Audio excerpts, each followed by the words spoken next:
So Gina, we have a very exciting weekend ahead of us. Turning Point USA is having its Young Women's Leadership Summit, and Real America's Voice will be there for it all. I am going to be there in Dallas, so make sure that you're tuning in this weekend. There will be several key speakers like Tulsi Gabbard, Riley Gaines, Alina Habba, and so many more. Be sure to stay tuned to Rev all weekend for our coverage.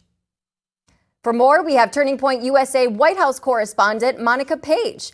Monica, thank you so much for joining American Sunrise. I know you're excited for the Young Women's Leadership Summit as well. What can we expect to see this weekend? Well, it's definitely going to be the largest of its kind in recent years, of course. This is going to be a massive gathering of women all across the country coming together for one common cause, because we love America. We love the values that this country holds. And we're just getting back to tradition and embracing those traditional values as well. Over time, I mean, we have strayed so far. I mean, under the previous administration, seeing just how different things were 4 years ago. Now it's kind of like a celebration. And we're embracing these values of really what makes this country great, what makes women great, embracing femininity. This is something that has been lost throughout the past years. And I'm going to be there speaking on behalf of my experience at the White House as a female leader, Turning Point USA's first White House correspondent. And I'm extremely excited to take to the stage and show girls that they can achieve their dreams. And if you want something badly enough, you can get it. And over the last 4 years, we've been silenced as not only a country and voices of common sense, conservative values, but also as a nation in general for those that want the truth. And I'm going to be there to speak the differences between the previous administration, living it, and my current experience here at a Trump White House. So very excited to meet everybody and to see you guys there as well. This is a different kind of an event. I've spoken there the last several years. Unfortunately, I can't go this year, but it is very different. The enthusiasm of these young women, it is so special because it's one of the only places in the entire world where they are told, you know what, you can live your dream, even if it's not the dream that the world tells you should be your dream. Erica Kirk, Charlie Kirk's wife, has been instrumental in promoting marriage, in promoting motherhood, and promoting femininity alongside a career if you want it, and not alongside of an outside career outside the home if you don't want it. Tell me what this meant to you. When did you attend your first Young Women's Leadership Summit? And what does this mean to you as a young woman today, making these huge decisions in your life? You were just married.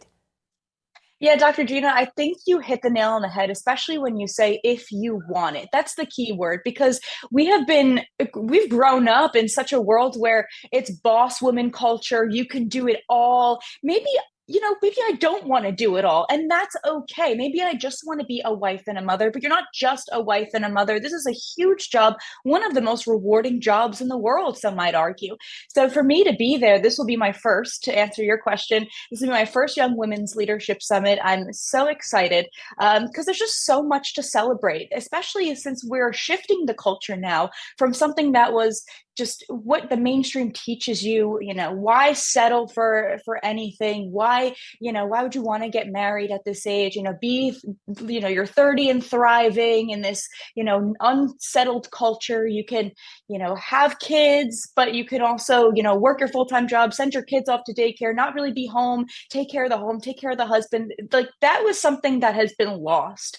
And I'm excited to be there to be a voice that says, get married and have children. This is, your God-given gift, and people should be embracing that. Why would you exhaust yourself in a cubicle for 9 hours a day, 5 to maybe 6 days a week, for something that's just going to be unrewarding at the end of the day? What legacy are you going to leave behind? And I think a lot of women are realizing that's not really the life that I want to live. And why be shamed for that?